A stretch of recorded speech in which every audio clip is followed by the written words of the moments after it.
Well, Yeah. Desiree is at Humble Bistro. She was making ravioli for National Ravioli Day. We went from savory to now sweet, saving the best for last, Desiree. We are, right? Who doesn't love a good dessert? I don't think anyone can pass up dessert, especially this one that we're going to make with Chef Gomez. So, Chef, walk us through this. We're now moving on to the next course. Yeah, so I was saying we don't want to do it overly sweet, but we still want to sweet like it's a dessert. Yeah. So what we do over here is a really neutral cheese. We do ricotta and a little bit mozzarella, and then I put chili honey. The chili honey, we make it in the house. It's just honey with a little bit of chili flakes, a little bit oil, and a little bit other spices, but bring it to a boil, and then your product, it becomes like this, like ricotta and chili honey, and it's sweet and it's a little spicy. It's fantastic. Okay, and then the next step, we're going to take our filling and lay it in the pasta. Yeah, right? so most of the time you can do your pasta at home. That will be the best perfect.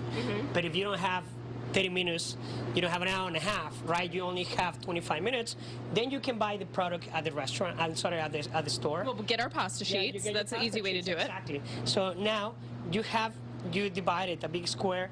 So it depends on how many you want to do. We're going to do 3 today, and we put our filling.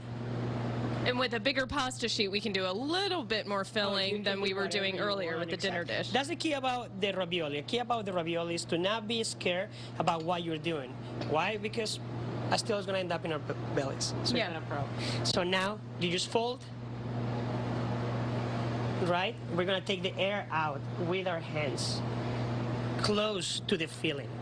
And we want to press firmly because you really want to seal in that pasta. Exactly. We put also a little bit of water around, kind of like what we do with the wonton wrappers. And now, once you have this ready to go, you can use tools, right? You can use a cutter, a pasta cutter, but if you don't have, use an old school knife.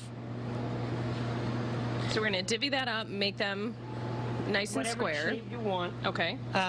Just cut the edges to make sure that they are completely filled and ready, and they're ready to go. And why are you cutting so much of the edge off? Because we don't want too much pasta with no filling, right? Exactly. More than anything, it becomes because you're doubling the pasta, so that's double pasta. So that's going to be a little bit too thick, and it's going to cook a little longer than when you want it to cook. And now we're going to take these and drop them in the pan. But tell us what's, this takes a little longer to cook than the dinner dish. Exactly. So the wonton wrapper will take approximately 2 minutes. Okay.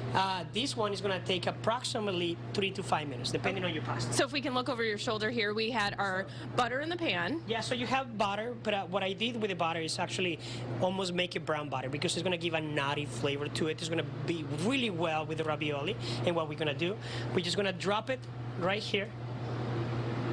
Ooh, okay, so we're putting, and should we be doing this too at home? I don't ever boil in the strainer. Is that going to help us? It's easy because you can drop it and take it out. Okay, easier to get it out. Exactly, but if you can still drop it in there, as long as you have a ladle, something to take out, and that you're not going to burn it. Okay, we'll let it float. We'll throw it in the pan, and let's show everybody the finished dish before we go. We put a little bit of our chili honey in our raviolis. Once they're ready to go, we put the bottom on the bottom, and also we're going to finish with a little bit of powdered sugar, because who doesn't like a little bit of powdered sugar? All right, there you have it, you guys. Pretty simple, fresh, looks so good. We'll send it back to you. Desiree, that was a great point. I've never known to boil in the strainer. It's a really great idea if you're going to do a whole bunch of them, to be able to go in and out and in and out.